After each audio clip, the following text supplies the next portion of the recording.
మొదటిది ఏదైతే యాసంగిలో తెలంగాణ రాష్ట్రంలో పండించిన ధాన్యం విషయంలో సుమారు ఇప్పటి వరకు 36 లక్షల మెట్రిక్ టన్నులు సివిల్ సప్లై డిపార్ట్మెంట్ సేకరించడం జరిగింది. ఈ సేకరించిన ధాన్యానికి 3 రోజుల లోపే ప్రతి రైతన్నకు గతంలో ఎన్నడూ లేని విధంగా వారి డబ్బులు వారి అకౌంట్లో వేయటం జరిగింది.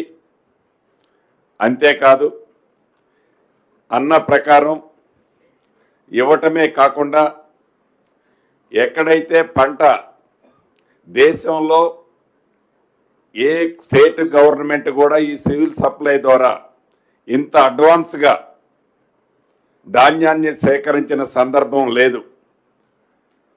గడిచిన 10 సంవత్సరాల్లో కూడా గత ప్రభుత్వంలో ఇంత అడ్వాన్స్గా పండిన పంటని ప్రభుత్వం సేకరించిన సందర్భాలు లేదు. ఈ ప్రభుత్వం ప్రజల ప్రభుత్వం, రైతుల ప్రభుత్వమైన ఈ ప్రభుత్వం గౌరవ ముఖ్యమంత్రి గారు రేవంత్ రెడ్డి గారి నాయకత్వంలో ధాన్యాన్ని సేకరించడమే కాకుండా ధాన్యం తీసుకున్న దానికి 3 రోజుల్లోపే పేమెంట్ ఇచ్చారన్నది యావత్ తెలంగాణ రాష్ట్రంలో ఉన్న రైతన్నలు గమనించాలి.